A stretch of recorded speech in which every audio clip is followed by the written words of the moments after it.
The challenge with Honeycrisp, it's not grower friendly. It has poor pack outs. It doesn't store well. And so everyone goes, this apple is so hard to do. Let me think of something new to take to market that's a little more grower friendly. So then you have this explosion of all these different varieties. What?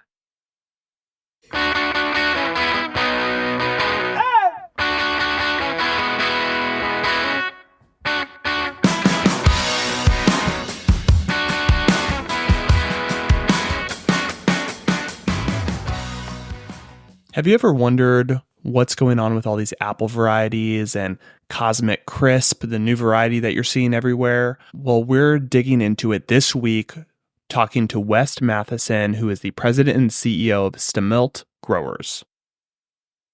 The Modern Acre is the podcast for builders in agriculture that think differently.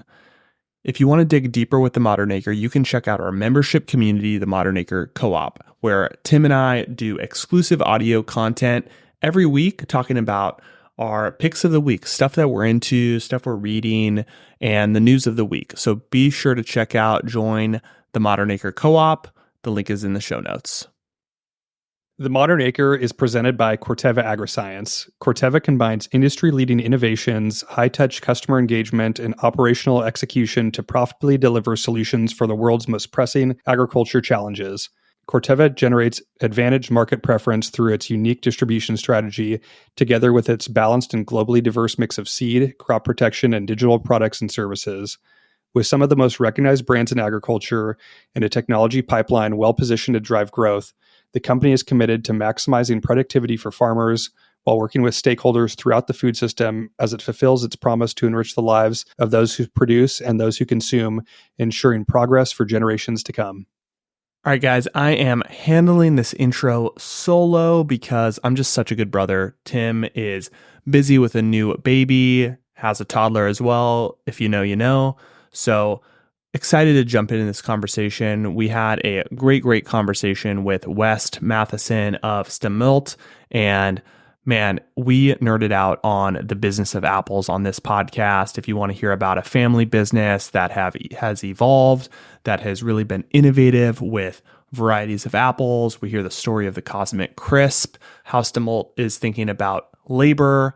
There is so much goodness in this episode. It's a classic interview. Let's jump in with what's top of mind for Wes. Oh boy. I mean, some of the things that are real top of mind, especially going into this new crop, is what a huge crop of Honeycrisp we had last year and what a small crop of Honeycrisp we have this year. And like, what are we going to do? You can't sell from an empty wagon. And so it's going to be totally different, apple marketing, promotion, merchandising strategies coming year. And there's going to be a lot of ways to try and solve that problem. Tim and I are so excited to nerd out on produce, the proprietary varieties. We were talking about it before we jumped on here. We're excited for the whole conversation. But Wes, take us back. Tell us the story of Stemilt and kind of your background and story and kind of what led you to present day. Yeah. So I'm the fifth generation of Stemilt Growers. And so my great-great-grandfather left the Isle of Lewis, which is this sea rock that emerges out of the North Sea. It's a hostile place. My dad went and visited. He said, don't bother. We left for a reason. Don't ever go back. Anyway, so he left when he was 12 in the late 1800s, ended up in Halifax. Their family was starving in Scotland. Then they were starving in Halifax. And then he got this job as a deckhand. And they sailed around South America just by himself at age 14. Never saw his parents again. Ended up in California late for the gold rush, but they're settling the Oregon Territory. So he made his way up to what is now Wenatchee, and he homesteaded on Stemilt Hill because he liked the little rolling foothills next to the Cascade Mountains. And proved up on the homestead and started a subsistence farm. And then that kind of grew, and he had, big garden and chickens. And then he planted his first commercial orchard in 1914. It was 10 acres of cherries. He dug a 7-mile ditch from Stemilt Creek to the homestead. That ditch only could have 1 inch of drop for every 10 feet. Because if it dropped more, then it would wash out the side of the ditch. If it was not enough, then it would pool up. anyway, so that's how he irrigated the farm. Just kind of fast forward a few years, the farm got to be 35 acres. My grandfather, Tom, went to World War II, and partly to escape the wrath of his father, my great grandfather, who had developed a knack for drinking and gambling, and just it was kind of a hostile environment. And so he came back from World War II. He was 22 years old. And my judicious great grandfather built this reservoir, but forgot to put an overflow spill on it. So we had a big Chinook wind. The snow melted. It's overflowing the dike of the reservoir. My great grandfather's on the dike. It breaks, buries him alive. Period at the end of that sentence. And really, it was a gift from God, because had he lived through that, I mean, my grandfather wouldn't have become who he became. He wouldn't have risen from those challenges and really, overcome the adversity that he experienced to what he created that we now know called Stemilt. And so that's a little bit longer version, but so anyway, he took over the farm at 22, had kids. He's farming. He's taking his cherries to a local co-op. And in 1958, he picked 100 tons of cherries, and he had a total credit with the co-op of $85. And that wasn't covering the bills, because he had spent over $10,000 to grow the crop. And my grandmother, she was kind of one of those church lady people. She said, "Now, Tommy, you find out what's wrong and fix it, or go down to Alcoa and get a job to support this family." And so he was kind of discouraged. And so he, the next year, followed his cherries out to the Hunts Point market on the train. And he said that's when it kind of figured it all out, that when the fruit left his place, it looked great. By the time it got to the consumer in these fruit shops in New York, the stems are brown, the fruit lost its luster. So then the next year he goes to, so he asked the guys in New York, who grows the best cherries? And he said, well, I have these third generation Italians down in San Jose. They grow the best cherries. So he went down there the next year. They had hydrocoolers. They picked in the morning. They would, be done by 11 o'clock, and they'd hydrocool the cherries before they put them on the rail cars. So my grandfather then said, hey, this is what we got to do. Buy more ladders, get more people, hydrocool the cherries. The grower co-op manager said, hey, Tom, we can't do that. We don't have the money. So he borrowed some funds from some family members, got a one-room packing shed, a little tiny hydrocooler. And the first year that he packed his own cherries, they sold for $35 a box that year in New York. And that was really what began Stemilt. Really, and the vision of how to improve the product was his inspiration to starting Stemilt. So that's kind of maybe the long-winded version of our origin story. I love that story. Definitely a longer intro that we normally get, but it's always cool to hear the story behind such an iconic brand like Stemilt. Like when you think about produce and you're thinking apples, cherries, Stemilt is top of that list. Citrus, it's wonderful, but you're kind of one of the marquee names in the space. And it's really cool to see how these businesses don't show up overnight. It's multiple generations involved, like iterating generation over generation to like improve the final product, and excited to dig into present day Stemilt. So maybe just talk a little bit about like when you came into the business and your role now. Yeah. So I started working, in the orchard when I was 6 years old, pulling weeds in our tree nursery. And, my parents are hippies. They never asked me if my homework was done. Never had a curfew. My dad still has a ponytail, but I had to be at work at 6 a.m. on Saturday. Starting at about age 9, we worked every Saturday. We worked all summer long. I came back to the business. I went from college and I worked for a company called Accenture for almost 2 years, then came back. And, the industry was really on hard times. From 1998 to 2005, there was an industry downturn. There were none of my friends or, cohorts, none of us were going back into agriculture. It was sour grapes back then. So I was one of the few, and, like anything, what solves low prices are low prices themselves. The industry rebounded, and we really enjoyed a great run there from 2006 to 2017, 18. And so, yeah, that was a little bit how I came back into the business. And yeah, I've been president now 19 years. Wes, give us, let's zoom out. Give us a lay of the land. Like, what does Stemilt look like today? Give us a sense of the scope of the operation, where you guys operate, so we have that understanding.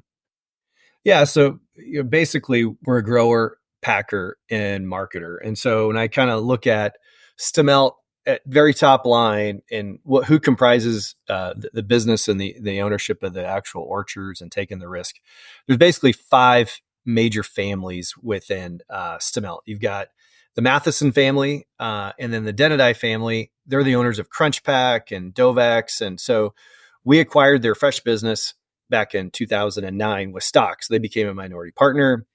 So they're big growers. You have the Douglas family of Douglas fruit. They're big stone fruit, apple growers. And then the Hanson family in Yakima, Hanson fruit. And they grow apples and cherries. And then Mike Taylor of Taylor Orchards, he was our former vice president of sales and marketing. He's senior vice president of strategy now. He's our largest pear grower. And so we kind of take all those five families, we're, over 23,000 acres. It's about 65-70% of the total product that we sell is amongst that. And of that, the Mathesons are farming and own almost 10,000 acres in that number. And so we're shipping about 22 to 25,000 cases of produce a year. We're farming here in Washington and in California. Some of the bright spots, last few years, we've had a great year in California. We farm about 1,500 acres of cherries down there. And that's a really exciting part of the business. A lot of changes occurred there in the last 10 years. So yeah, we're primarily a US, Canada, Mexico centric company in terms of who we sell. We do some, what I call slow boat export. Yeah, it's been super cool to watch Stemilt's growth over the past couple of years. I think it's really interesting to see how you've been able to kind of extend the sales window in North America with the Chincholo acquisition. We're not quite sure what the structure is in California, but being able to start a month earlier than other Washington shippers. And then with what you're doing with the high elevation cherries, was it a mile closer to the moon or half mile closer to the moon to really like extend into August and kind of spread out that sales window? Because it is like, being a California farmer, it's kind of crazy where the season's 3-4 weeks and then they're done. And you've been able to kind of spread that out and kind of navigate that, have more command at retail, which has been interesting. So maybe just speak to kind of that diversification of having longer sales windows and geographic reach, as well as like varieties to extend the window. Yeah. I mean, the cherry deal is what I love about the cherry deal is that there's a start and an end, and it's a seasonal item, one of the few items in produce that are still truly seasonal. And the move to go to California, I think we had, we didn't have a real clear strategy. And I think we weren't very good listeners initially in California, because farming in California is so different than farming in Washington. And it wasn't until, we started working with Larry Stonebarger and his son, Eric, and really got clued in. But it's so exciting, start picking cherries, the 20th of April and then finish, we finished some years, the 5th of September. And just to kind of have that breath, what I tell the team is like, we want to be a thought leader. We want, when folks kind of think about cherries, we want to have that share of mind that Stemilt is that cherry solution. And one of my favorite times in the cherry year is when we're finishing California, we're starting Washington, and we look at the supply graph completely synergistically, and literally a lot of customers say, just you tell me where it's going to pull from. And so we just create this seamless pipeline of fruit that pulls through the system. And, we're always super clear for customers. They love it because there's no ambiguity. Well, should I load in Washington? Should I load in California? And also with the varieties that we have now, I really feel like we differentiate, based on the attributes of size, firmness, and flavor that have been made it really exciting. Let's go there next. My daughter is in kindergarten, and she, I think a week or two ago, her teacher asked her to bring in an apple. And so all the kids brought in apples, and they talked about the different varieties of Gala and Granny Smith. She came home and she said, "Dad, I love Granny Smith," which we had tried to give her Granny Smith before, and they were too sour. But in the classroom setting, she must have been peer pressured into it. In any case, so much going on with varieties that I think people don't really know at the consumer level, right? Like all of a sudden, Cosmic Crisp shows up with a ton of demand following. For those that don't know, give us a lay of the land of like, how do these proprietary varieties work? How do you think about them? Maybe we start in the context of apples. Yeah. Well, I always say, let's just start with the facts. All right. So the top 5 apple varieties, are Honeycrisp, Gala, Granny Smith, Fuji, and Red Delicious. So those are the top 5. That constitutes almost 90% of the total pounds sold in a 12-month period. Now, the key note there is 12-month period because you got a lot of seasonal apples. And so then you've got the other 10%. Well, if you go to the top 20, you get to 98%. And then there at retail with PLU stickers, there's another 153 different varieties that make up the last 3%. It's crazy. Super long tail. Yeah. And so you sort of start at the big picture thing and kind of go, okay, those are the facts. That's the actual demand profile. What's going on kind of within that? And I think that what ended up happening is in the mid 90s, 65% of the Washington apples were Red Delicious. That's the dark ages of Washington apple marketing. And then, the New Zealanders created Gala and Granny Smith. And Fuji came to market through Buck Lewis in California and Grady Oval in Washington. And then these flavor profiles started to emerge simultaneously as growers are becoming marketers. Because in the 90s, you had destination brokers and growers were not selling directly. And so it was hard to push a new variety or a new message. So now we kind of get into early 2000s with these varieties. And then we hear these murmurs of this word Honeycrisp coming from places like Minnesota. And then a few people start to gravitate and plant them in Washington. And my dad planted Honeycrisp in 1998. And the QC manager said, Kyle, you had 50% bitter pit when you delivered it to the warehouse. And by the time we started to pack it in October, the other 50% bitter pitted. And so my dad pulled out Honeycrisp in 2002, never to do it again. Honeycrisp completely revolutionized the category. And I remember a friend of mine, Dennis Courtier, real visionary, early adopter in Minnesota. He was asking $55 a box for Honeycrisp in 2004, and we weren't even selling our best galas for more than 26, this is just mind blowing. And so, what ends up happening is Honeycrisp creates this demand profile for something that's new and exciting, and it's taking off. And really the mouthfeel of Honeycrisp is super exciting. So the challenge with Honeycrisp, it's not grower friendly. It has poor pack outs. It doesn't store well. And so everyone goes, this apple is so hard to do. Let me think of something new to take to market that's a little more grower friendly. So then you have this explosion of all these different varieties.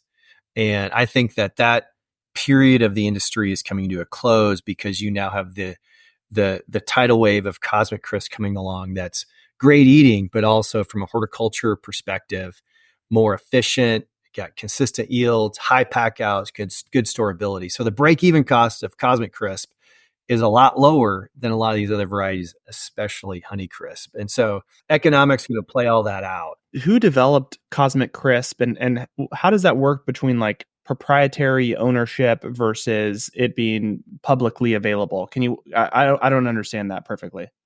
Yeah. I mean, intellectual property rights, there's a spectrum of totally open, which was Honeycrisp or Ambrosia, where they called the cultivar the brand name. They did the best they knew then, but now they know better. So you always separate the cultivar and the brand name because cultivar IP expires after 19 years. Brand protection is indefinite. Yeah, so Cosmic Crisp was developed by Washington State University. It was funded through the Northwest Tree Fruit Research Center, which is a kind of a pseudo public entity where every so many pennies a box goes to fund research. So the growers of Washington State funded the development of Cosmic Crisp.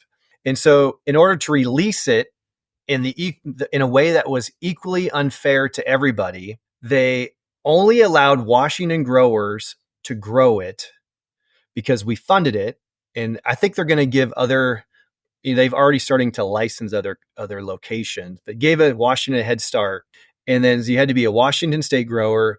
And then you pay, I think, 4.75% FOB royalty to Washington State University. And so it's open to a small group of people here, or to the people of Washington. So that's the difference, how it's somewhat of a public release by geography and location, and then it's owned by the university. But yeah, I mean, they bred that apple in 1989, and we didn't plant the first commercial trees until 2017. I mean, that seems like that's the crux of it, because you got something very valuable if you can come up with like the next Cosmic Crisp. But is it just development takes so long, and is because I want to go start the next Cosmic Crisp label, and I want to get royalty on every apple. Like, I mean, is that kind of the deal? Is just the development is just so onerous? Yeah. I mean, you think about, so what's unique about apples is that each apple, is the product of the zygote getting pollinated from another pollen source. So you require cross-pollination on most apple varieties. Now, as a result, every seed is a unique set of genetics. And so so the current breeding program is you cross-pollinate, you put a bee net over a branch before it blooms, you paint on a little pollen of a specific variety, you harvest the seeds, you put them in a little dish, you get them to sprout, then you harden it off, and then you plant this tree. It takes over 7 years to go from seed to picking some fruit. And so when you think about that cycle, then you have to see if it's true to type. That can, then you sort of take, that cultivar, graft it onto a bunch of different rootstocks, see if it's true to type. That can take 5 to 7 years, and so then by the time you go, I have something commercial, it takes 3 years just to ramp up the sign wood to create a commercial release. And, we're launching this amazing tasting yellow apple called Aura. It was bred in 2008, and we had our first commercial launch of it really in 2023. And so, I mean, that's light speed in terms of pollination, cross pollination to commercialization. We've gotten better, but the other thing too is that we kind of, in that commercial, what I call commercial test phase, we don't plant a lot of acres. We intentionally only have about 20 acres until we understand the horticulture, we can get consistent yield, good pack out, because there's tons of amazing eating apples. There's so many delicious ones, but not all of them get good yield per acre. Not all of them pack out well. Not all of them store well. So now it's so competitive now, especially with Cosmic Crisp. It's a genetic juggernaut. Like, it's got to be as good as Cosmic Crisp on all those factors, or it needs to hit the burn pile. And so that's sort of the dynamics of all these proprietary varieties. Super fascinating stuff, like being like annual vegetable farmers. Like, we get to change varieties every year if we want to. So that's just crazy, the like life cycle and how much longer you have to plan in advance when you're planting permanent crops and making these long-term decisions. Wes, getting back to kind of the R&D, that's one thing that sticks out for Stemilt with me, is just how much you invest in R&D and kind of going through this research versus just like marketing and not being involved with it. And you've released some like really cool stuff, like the Skylar Rae bicolor cherry, the happy pear. Maybe like talk to us about like how the retailer conversations go when you're trying to introduce something totally new and you're potentially like disrupting shelf space for other produce. Yeah. I mean, I'd say that my take is a little bit unique on the new variety front. I'm an advocate of, we need fewer varieties, and we can only take to market the absolute best. And so we're trying to be a very good steward of new product innovation. And so as I look at it, the most exciting thing right now for us in the apple business is, how do we get a color break at retail? We need no more bicolor varieties. So we're trying to find the world's best genetics on yellow apples. So we're looking at high yield, high pack out, bruise resistant yellow apples that are not a Greendon, but a real yeller apple. That's what we're focused on. And then we have removed some of our proprietary brands and said, hey, they're just not going to make it. And let's not waste time on it anymore. Let's transition out. And so I'm of the opinion, we got to get the category down. We got to eliminate a bunch of noise in the system and create better velocity at retail, so that the apples are fresh when they're consumed. Consumers are confused about varieties, but they're absolutely not confused about freshness. And so many apple varieties don't move fast enough at retail, and they deliver a poor eating experience.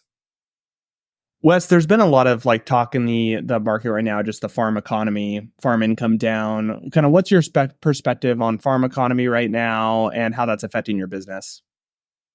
Yeah, I mean, big picture, farm economy is bad. I'm 48 years old. If you're 45 and older, then you remember 1998 through 2005. It was a real challenge in agriculture, even outside of the tree fruit deal. And we're in one of those cycles again. And so the consistency of, or what consists these sort of difficult, markets is when you have a lot of product innovation that creates a lot of efficiencies and an increase in supply. When you have a loss of markets, and so like with the strength of the US dollar and US trade policy, we've seen our export markets contract. Simultaneously, we've had a strong economy. We had all the inflationary pressure of COVID hit.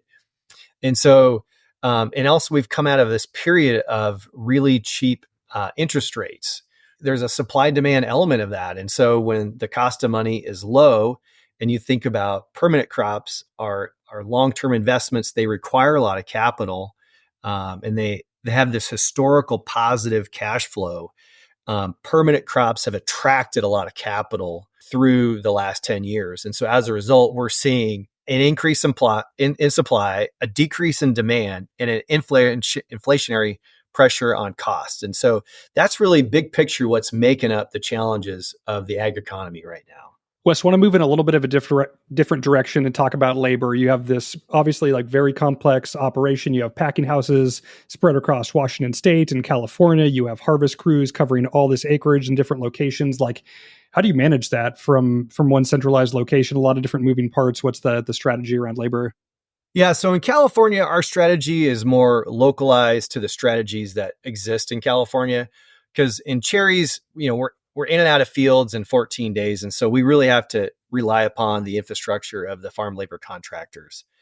Now, up here in Washington, the permanent crops that we have cherries and apples. And we start picking cherries 1st of June. We finish pink ladies in November. So we've really pivoted toward the H2A program because all the fixed costs, there's about $3,000 per person between visas and transportation and HR costs to have a team member come up. You want to spread that investment over a lot of hours. And so we do that here in the Northwest with apples, pears, and cherries.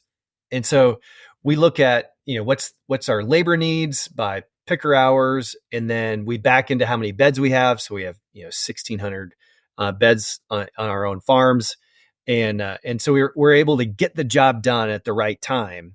One of the things that's really unique that we're using is this recruitment process called Cierto Global.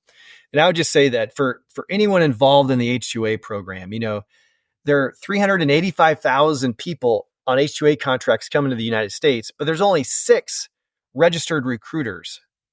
And the reality is that too many people get recruited in unethical ways, in ways where people are compromised or exploited in the process of like, hey, I'll give you this job if you give me $1,000, et cetera. We work with this company called Cierto Global. It's basically a partnership with a group of labor advocates and growers was formed. And what I love about this is that they really focus on ethical recruiting. And what's cool is the training that goes on before they leave to come to Washington State. And, Cierto gives each of our team members life coaching and life training on how to budget, why you should budget. But the most important part, Tim and Tyler, is that we get these guys to dream about why they're coming to Washington, because they're going to make $3,000 in wherever they live in Mexico a year, but they're going to make $30,000 if they come work on a contract for a cherry and apple grower. This is going to change their life. And we tell them, you're going to make all this money. You're going to need a plan for it. And also you're going to need to dream because there's going to be, weeks where you want to go home when it's 115 degrees in Washington, or we're intermittent snow the end of October and you're ready to go home. We need you to finish the crop. We get these guys to dream. And then when they go home, they start to realize these dreams and the power that it creates, that they were hired in an ethical way and they're inspired to come up here. What we have found is that we've been able to manage our costs in despite the inflation, our pack outs are top of the industry because these guys, they're committed to Stemilt. And we use this third-party engagement survey platform. For 1,800 H2A team members, our engagement rate with our farm workers is over 70%. The national average for corporate America is 55%. And I'm super proud of that. And I think that it's kind of the culmination of a lot of really cool things. And it's really a testament to the culture and the people of Stemilt. This isn't just one area, but it's really systematically, how do we look at each person that they have dignity, they feel respected, they feel their own best advocate, and as well, they trust their employer as Stemilt. And so that's one of the things that me personally, I get involved in. I think it's important, and it's a differentiator on the quality and for the delicious fruit our consumers eat. Love that. I love leaning into, a program like H2A, right? It's like, and it's an opportunity, and it's really an opportunity for those that really develop a cohesive strategy around it versus like, oh, this is something we have to do, or, having that attitude. I love we're going to have a strategy around it. We're going to lean in, and we're going to make this a value, like a value add, a net positive, not something that is just neutral or negative, right? I love that perspective. I think more people need to go in that direction. Wes, as we kind of wrap things up here, I want to just kind of get your take on things in the industry. What's your food or ag hot take? I think the hot take is when I travel around the country and I go to grocery stores, not just in apples, but I see produce that doesn't turn fast enough. And I think produce has a ton of shelf space. And, just to take it back to apples, I just feel like as a retailer, if you're not selling a box, 40 pounds of apples per week per variety, you need to pull it. It's a weed. It's slowing down demand. It's hurting the category. And I think that, it's kind of a contrarian view, but I think, as we start to limit and bring down the number of SKUs, I think we're going to increase consumption. And I think that's counterintuitive to what a lot of people think in the industry. And we've doubled down on Cosmic Crisp because of the flavor, the crunch, the juice, as importantly on the economics as a grower of, I think we can sell it at retail for $1.99 a pound and the grower can make money. On Honeycrisp, the grower doesn't make money when the retailer sells it at $1.99. So every consumer out there, when you think you're killing it buying Honeycrisp for $1.99, don't worry, you're killing a grower. And so that's kind of one of my hot takes right now, kind of as I think about the category. Yeah, it's a really cool perspective of like, we've almost like added too much. We've created too many options, and it's almost created this like adverse challenge where there's slower movement and less adoption versus having mainstay products that everyone loves that sells through quickly. It takes a lot of discipline thinking to own a variety, to plant it, and to have all this hope and dream that it's going to be wonderful, and have it not materialize, and then have the courage to actually pull it out. I think that's a hard thing for us to do. And I've had plenty of heartbreak. But then once you're done, and once you've done it, then you have hope again that can turn into a real strategy. When you're just hoping that it'll get better next year, and it's been bad, that is a bad strategy. Well, Wes, this has been a ton of fun. As we wrap up, how can our listeners get in touch with you and connect with Stemilt?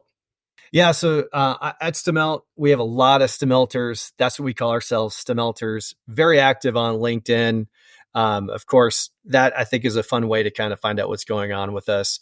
We're going to be at the IFPA show, coming up, and of course, if you're ever interested or want to chat, my dad, brother, and I will be there, and we'll be pushing produce.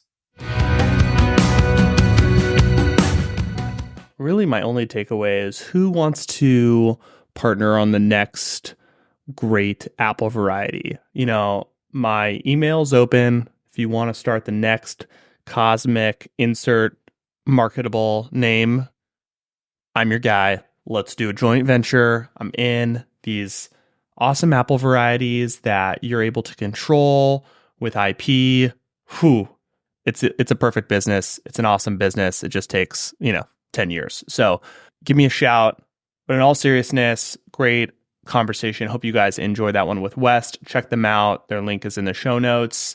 We will be back next week with another great episode. Thanks, guys.